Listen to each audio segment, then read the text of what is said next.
Amanda Thompson had always dreamed of visiting London. For years, she saved up money from her job at a local insurance company, convincing herself that this trip would be the highlight of her life. She envisioned sipping tea in quaint cafes, strolling through historic streets, and snapping photos of iconic landmarks to show off back home.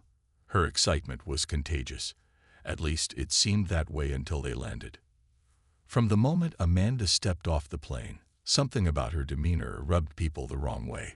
She spoke loudly, often interrupting others mid-sentence, and carried herself with an air of superiority that made those around her uncomfortable. At the airport, she complained endlessly about the long lines and muttered under her breath about how things were so much better in America. Her husband, Mark, tried his best to calm her down, but even he looked exhausted by the time they reached their hotel. The next morning, Amanda woke up early, eager to check Buckingham Palace off her bucket list. Dressed in a bright floral dress that clashed horribly with her neon sneakers, she marched ahead of her family, dragging her teenage daughter along by the arm.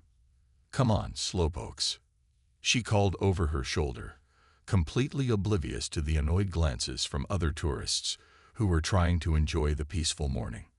When they finally arrived at the palace gates, Amanda's excitement turned into impatience. The changing of the guard ceremony wasn't scheduled to start for another hour, but she refused to wait quietly like everyone else. Instead, she paced back and forth, snapping selfies with exaggerated poses and loudly critiquing everything she saw. "Why do these guards wear such silly hats? Don't they realize how ridiculous they look?" she said, laughing as if expecting applause from no one in particular. Her loud comments drew irritated looks from nearby visitors, many of whom had traveled far and wide to witness the tradition. A young couple from Australia politely asked her to keep her voice down, explaining that they wanted to hear the band play when the ceremony began. Rather than apologizing, Amanda rolled her eyes and muttered, "Oh please, lighten up. It's just history." As the crowd grew thicker, Amanda grew more restless. She wandered closer to the royal guards, fascinated by their stoic expressions. No matter what anyone did, whether it was waving, shouting, or taking pictures, they didn't flinch. To Amanda, this felt like a personal challenge. What's wrong with them? Are they robots or something? She scoffed, earning nervous laughter from her own family. Her curiosity quickly morphed into frustration when she realized none of the guards would acknowledge her presence. She waved her arms dramatically, puffed out her cheeks, and even struck silly faces, hoping to get some kind of reaction. But still, nothing. Not a twitch, not a blink. Just silence. It was then that Amanda noticed the majestic horse standing beside one of the guards.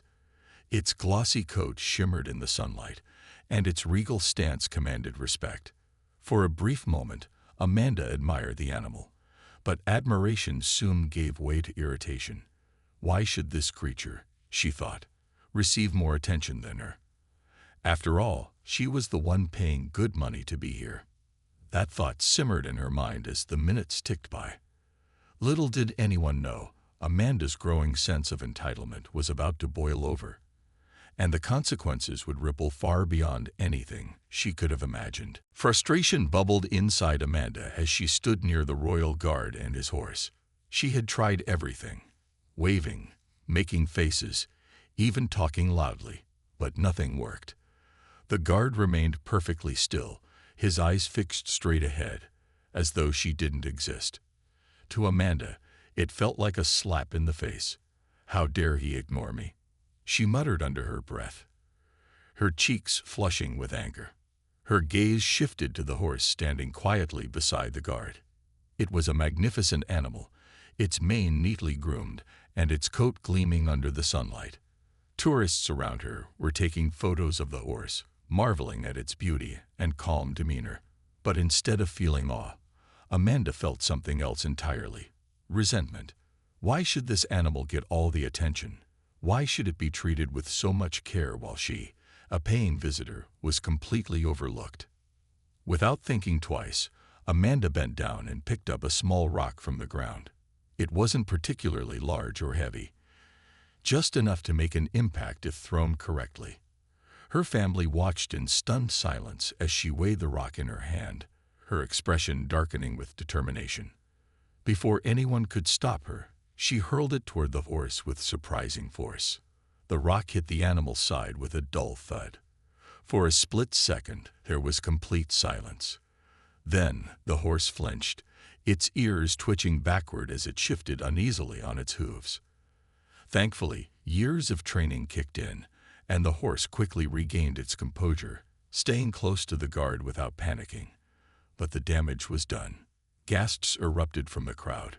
People who had been admiring the scene moments earlier now stared at Amanda in shock and disbelief. A woman holding a toddler clapped her hand over the child's eyes, whispering urgently to her husband. Nearby, a man lowered his camera, shaking his head in disapproval. Someone shouted, "What is wrong with you?" But Amanda barely heard them over the pounding in her ears. For a moment, Amanda froze, realizing what she had just done. Her heart raced as she glanced around, expecting someone to step in and scold her. But no one moved. Not the guard, not the horse handler standing nearby. The guard remained motionless, his posture unchanged despite the disturbance. This only fueled Amanda's frustration further. "See, nothing happens," she snapped aloud, trying to justify her actions to herself. "They're just standing there like statues anyway." But the crowd wasn't having it. Several people stepped forward, their voices rising in outrage. One older gentleman pointed a finger at Amanda, his face red with fury. "Do you have any idea what you've done?" he demanded. "That horse is trained for specific duties. You could have seriously hurt it." Another tourist, a young woman with a British accent, chimed in. "This isn't just some random animal. It's part of our heritage. What gives you the right to treat it like that?" Amanda opened her mouth to respond, but before she could say anything, someone else spoke up. "She probably thinks she's above the rules because she's a tourist," a teenager remarked sarcastically, earning murmurs of agreement from those around him. Cameras flashed, capturing Amanda's bewildered expression as the situation spiraled out of control. As the confrontation escalated, Amanda began to feel uneasy. She hadn't expected this kind of reaction. In her mind, throwing the rock was just a harmless prank, a way to vent her annoyance. Surely, people would laugh it off once they realized she meant no real harm. But the angry faces surrounding her told a different story. Unbeknownst to Amanda, several tourists had already started recording videos of the incident on their phones. Within minutes, clips of her argument with the crowd, and the moment she threw the rock, were being uploaded to social media platforms. Hashtags like #horseabuse and #disrespectfultourist began trending almost immediately, drawing attention from users across the globe. By the time Amanda managed to push through the crowd and retreat to her family, the seeds of a full-blown scandal had already been planted. Her husband grabbed her arm, hissing, "What were you thinking?" But Amanda shrugged him off, still convinced that she hadn't done anything wrong. Little did she know, the worst was yet to come. As Amanda retreated from the growing crowd, her face flushed with a mix of embarrassment and defiance.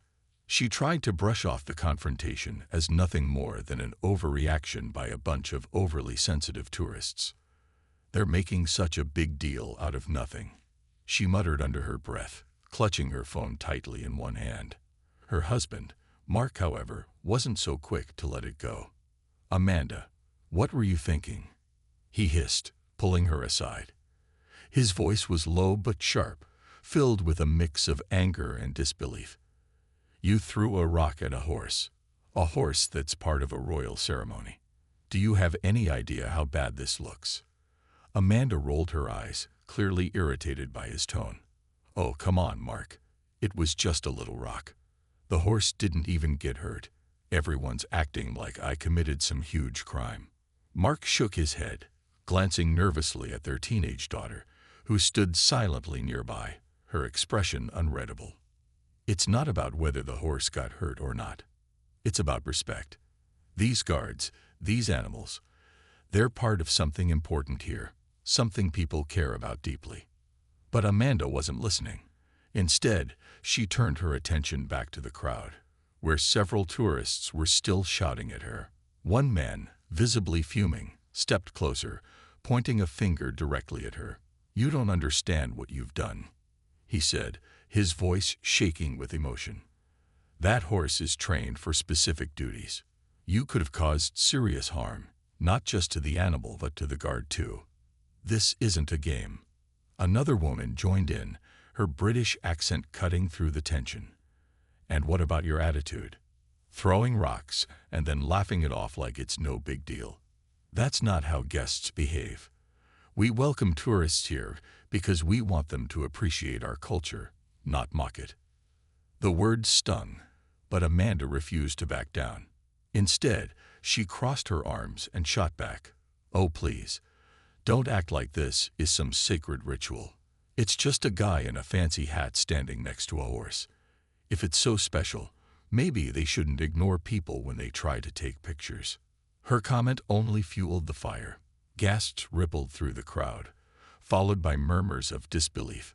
Someone shouted, "This has nothing to do with taking photos. It's about respecting traditions."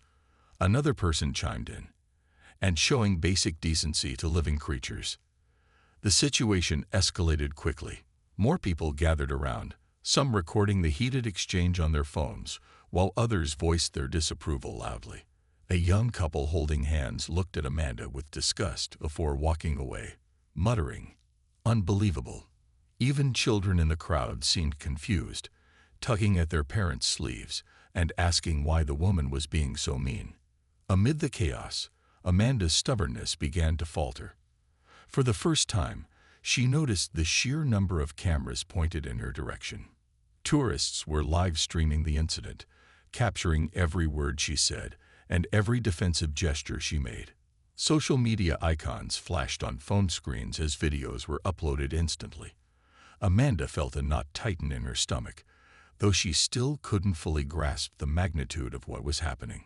Her husband, sensing the tide turning against them, tried once again to intervene.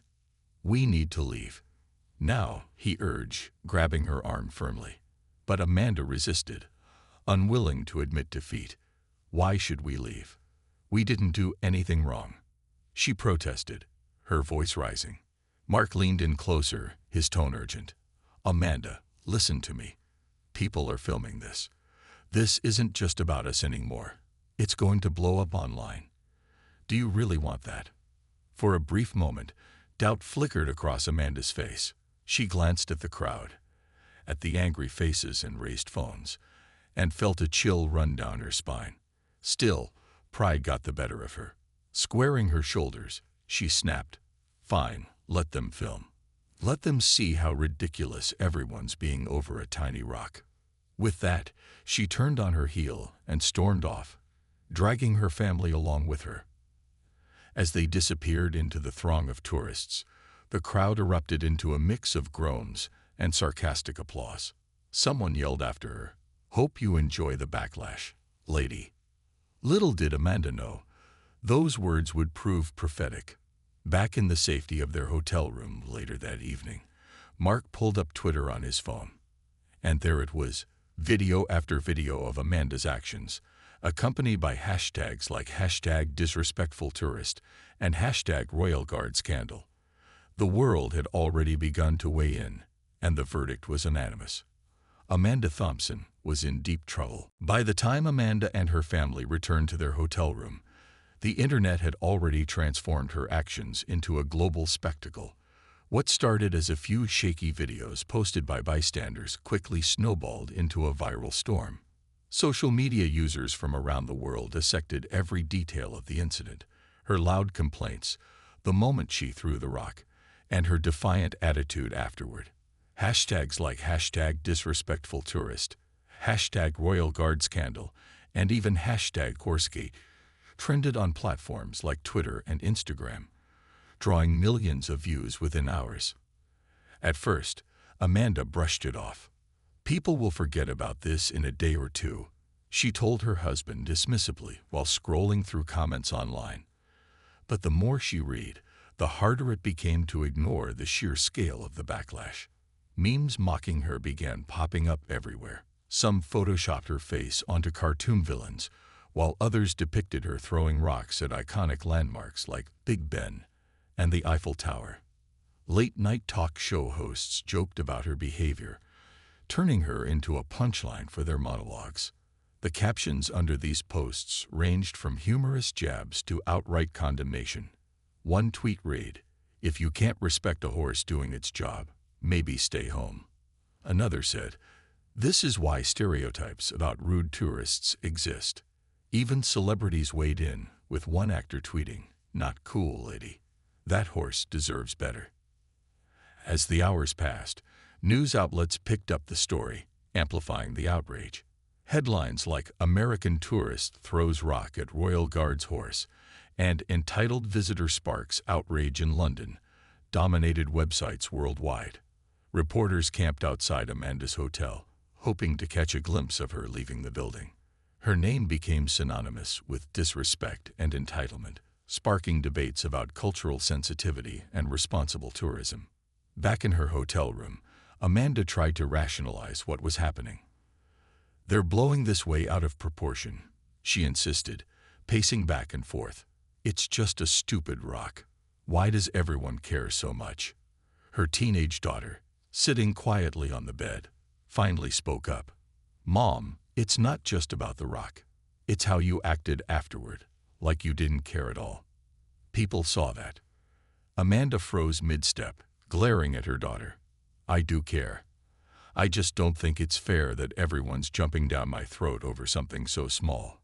Her husband, Mark, who had been unusually quiet since they got back, finally chimed in. "Amanda, it's not small to them. To these people, the guards and their horses are symbols of tradition and pride. You disrespected that, and now the whole world knows it." Before Amanda could respond, there was a knock at the door. Mark opened it cautiously, revealing a hotel manager flanked by 2 security guards. The manager looked apologetic but firm. "Miss Thompson, I'm afraid we've received numerous complaints from guests regarding your conduct today. For the safety of everyone involved, and given the attention this situation has attracted, we must ask you to vacate the premises immediately." Amanda's jaw dropped. "You're kicking us out? Over a rock?" The manager nodded solemnly. "I'm sorry, but our property cannot accommodate someone whose presence is causing such disruption. We'll arrange transportation to another location, of course, but we need you to leave tonight." Humiliated and furious, Amanda packed her bags in silence, refusing to make eye contact with anyone. As they left the hotel, reporters swarmed them, shoving microphones in their faces and shouting questions. "Why did you throw the rock? Do you regret your actions? What do you have to say to the public?" Amanda kept her head down, clutching her suitcase tightly, while Mark shielded their daughter from the commotion. Once inside the cab, Amanda let out a frustrated groan. "This is insane. They're treating me like some kind of criminal." Mark sighed heavily, rubbing his temples.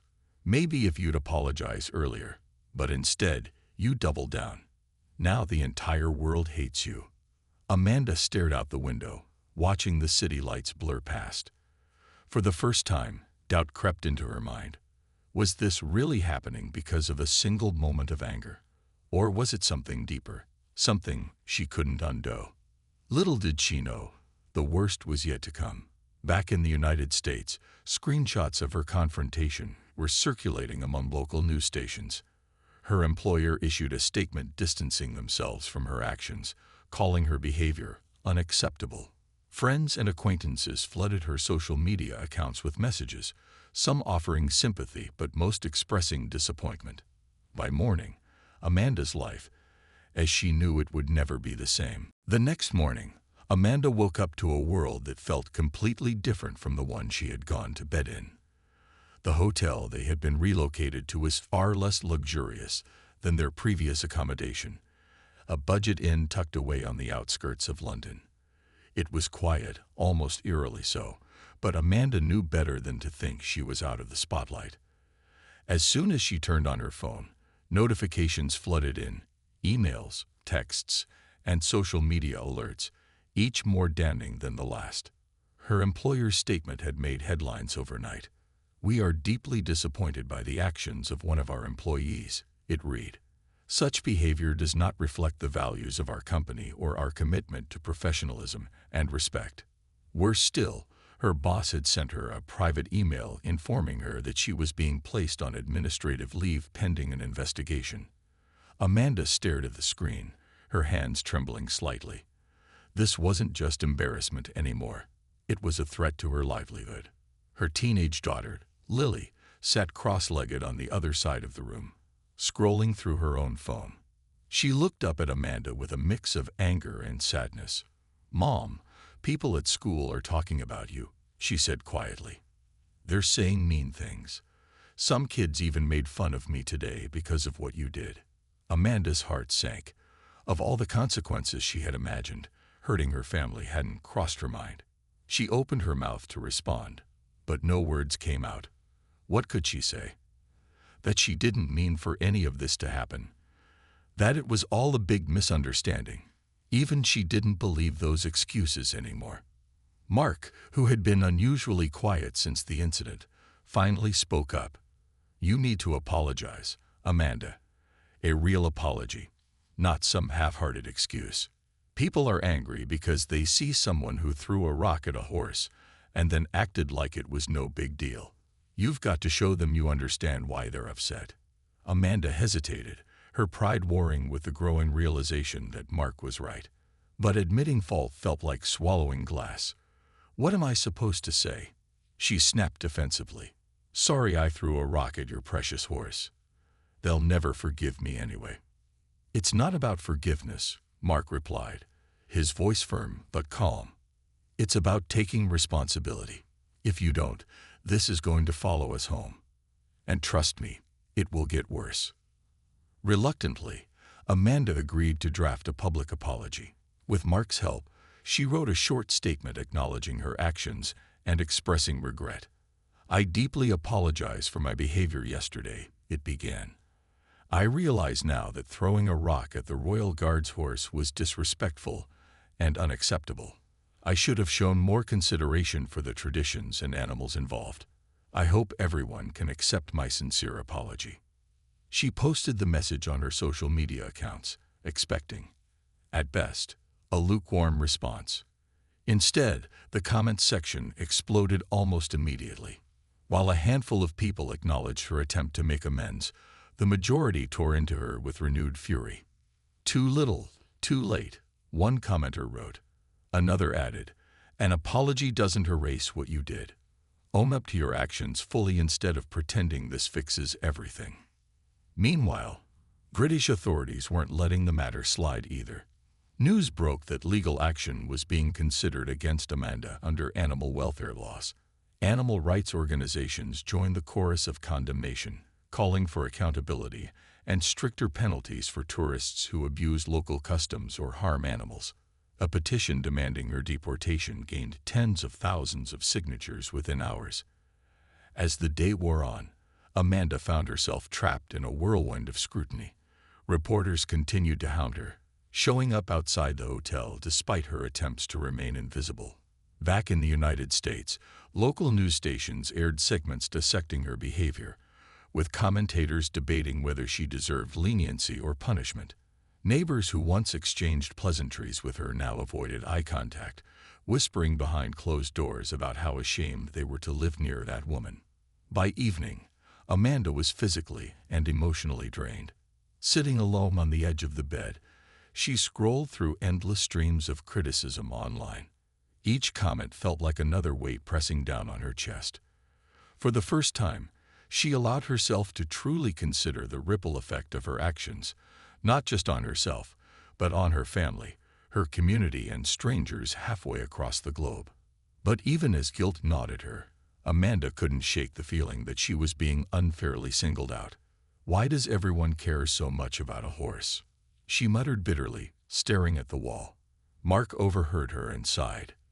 "Because it's not just about the horse, Amanda. It's about respect. For people, for animals, for cultures. Until you. When Amanda and her family finally boarded the flight back to the United States, she thought she was leaving the worst of the chaos behind.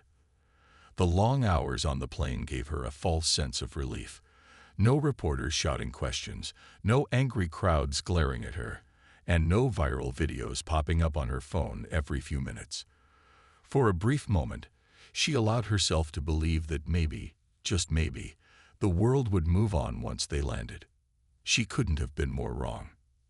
As soon as their plane touched down, Amanda realized the storm hadn't dissipated.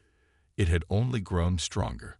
Stepping off the aircraft, she was greeted by flashing cameras and shouted questions from journalists who had somehow tracked their arrival. "Miss Thompson, do you regret your actions? How does it feel to be labeled a disrespectful tourist?" The barrage of attention was relentless, forcing her to shield her face with her hands as she hurried through the airport terminal. Things didn't improve when they reached their hometown. What had once been a quiet suburban neighborhood now felt like a hostile environment. Someone had spray-painted "Rude Tourist" in bold letters across their garage door, while another neighbor hung a sign on their front lawn that read, "We don't welcome entitled behavior here." Cars driving by slowed down, passengers craning their necks to catch a glimpse of Amanda's house.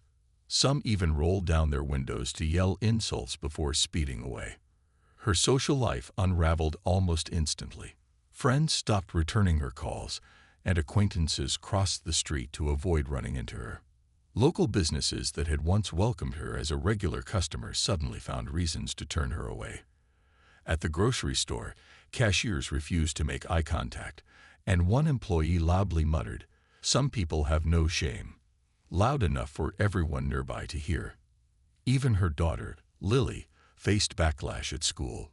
Classmates whispered behind her back, and invitations to birthday parties dried up overnight. Work wasn't any better. Though Amanda had hoped her employer might soften their stance after her public apology, the opposite happened. Her boss called her into a meeting shortly after she returned, explaining that her actions had tarnished the company's reputation. "We've received complaints from clients and partners who are questioning our association with you," he said bluntly. "Effective immediately, we're terminating your employment." The news hit Amanda like a punch to the gut.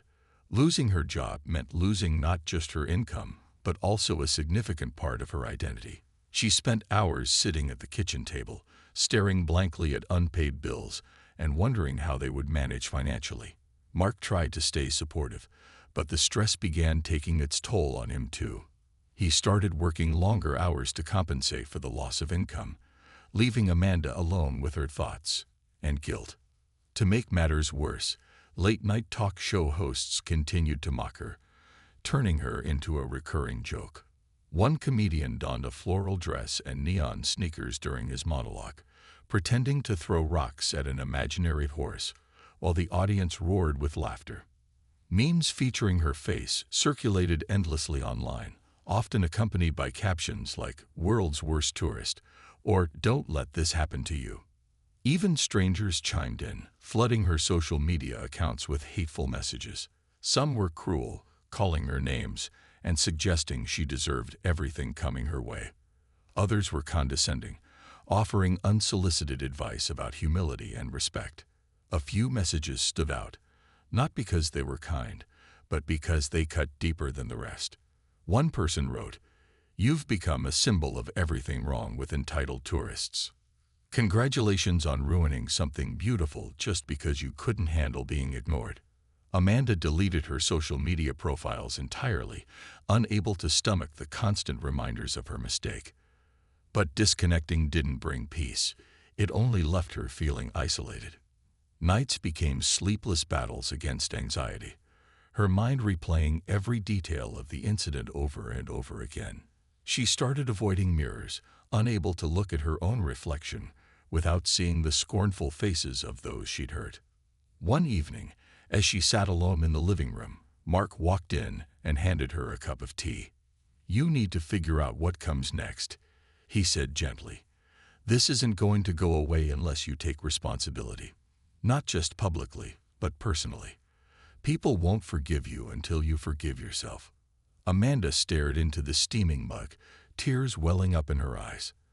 For the first time, she wondered if redemption was even possible, or if she'd forever be defined by one reckless decision. The weeks that followed Amanda's return home were a blur of legal battles, public scrutiny, and strained relationships. British authorities had formally requested her extradition to face charges related to animal welfare violations, citing the incident with the Royal Guard's horse as grounds for prosecution. While extradition seemed unlikely given the nature of the offense, the mere possibility sent shockwaves through Amanda's already fragile psyche. Her lawyer advised her to cooperate fully, warning that resisting would only worsen her situation. In addition to the international legal drama, local lawmakers in the U.S. began discussing ways to prevent similar incidents in the future. Some proposed adding Amanda's name to a travel blacklist, which could bar her from entering certain countries. Others suggested stricter regulations for tourists traveling abroad, including mandatory cultural sensitivity training. Though these measures weren't yet law, the conversations surrounding them painted Amanda as a cautionary tale, a symbol of what happens when privilege overrides respect. Meanwhile, Amanda struggled to rebuild any semblance of normalcy. Without her job, she took on odd gigs to make ends meet, cleaning houses, walking dogs, and even working part-time at a fast food restaurant under an assumed name. The humiliation of serving customers who recognized her was unbearable. Some tipped generously out of pity, while others left cruel notes on receipts like, "Enjoy your karma." Each day felt like a test of endurance, pushing her closer to breaking point. Her marriage suffered too. Mark grew increasingly distant, overwhelmed by the financial strain and emotional toll of supporting Amanda through the fallout.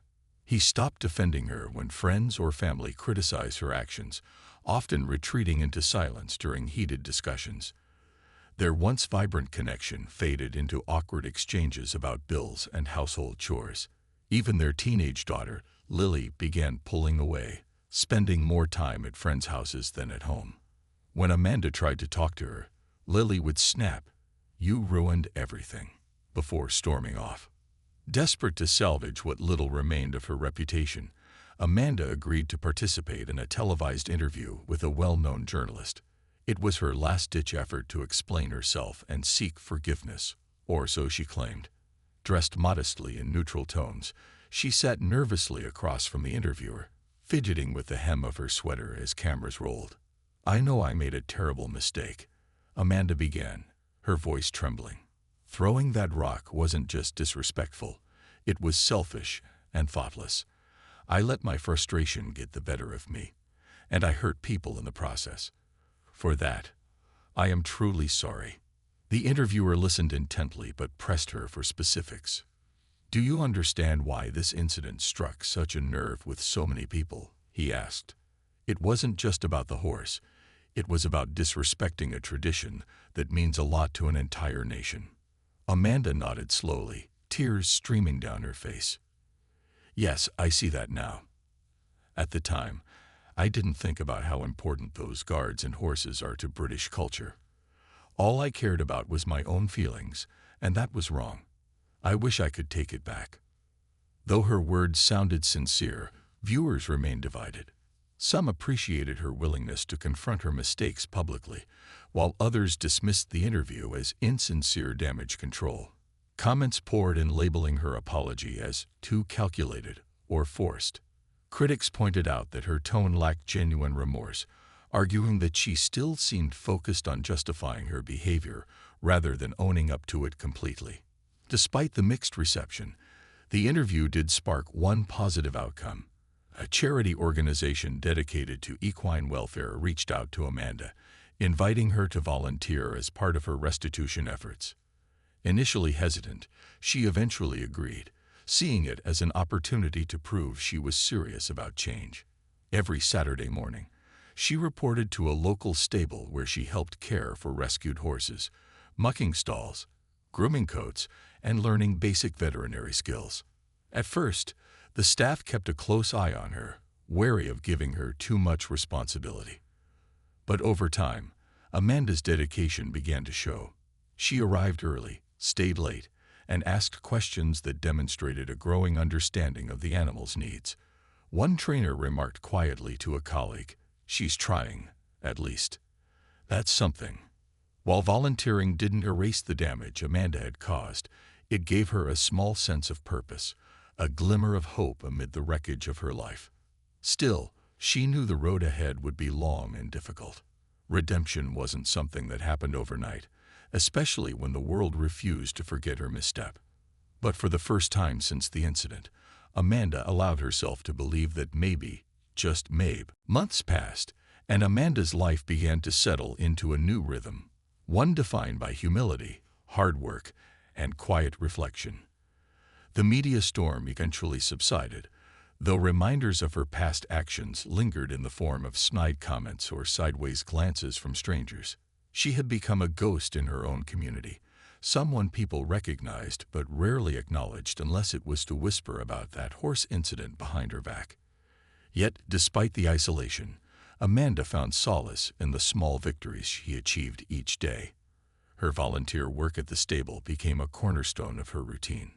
Over time, she formed tentative bonds with the horses under her care, learning their quirks and personalities.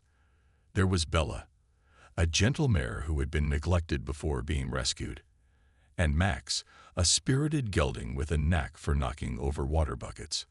Caring for them taught Amanda patience and responsibility, qualities she realized she had sorely lacked during her ill-fated trip to London. The trainers noticed her progress too, trusting her with more responsibilities as months went by.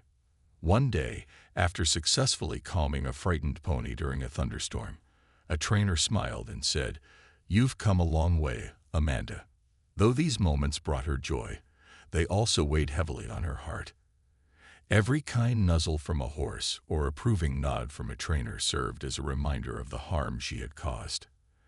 At night, lying awake in bed, Amanda often replayed the Buckingham Palace incident in her mind, imagining how differently things might have gone if she had simply walked away instead of lashing out.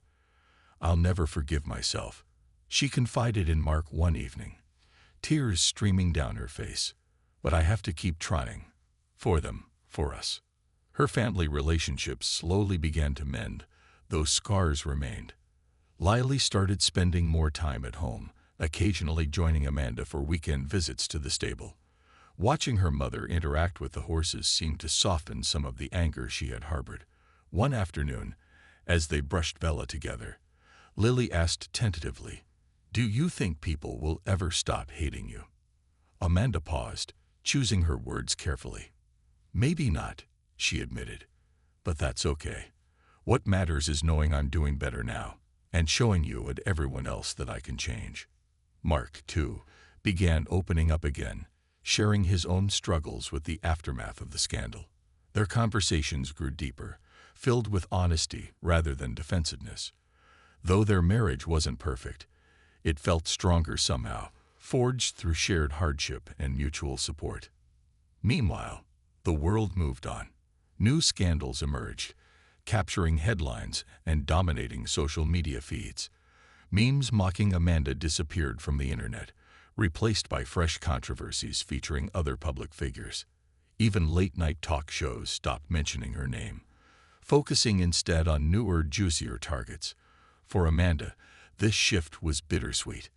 On one hand, fading into obscurity meant fewer insults hurled her way. On the other, it reinforced the reality that redemption rarely earned applause. Still, there were silver linings. Inspired by Amanda's story, or perhaps eager to counteract the negativity, a group of animal advocates launched a fundraising campaign called Respect and Restore. Donations poured in from across the globe, raising thousands of dollars for equine welfare organizations. A portion of the funds went directly to the stable where Amanda volunteered, allowing them to expand their rescue efforts and improve facilities.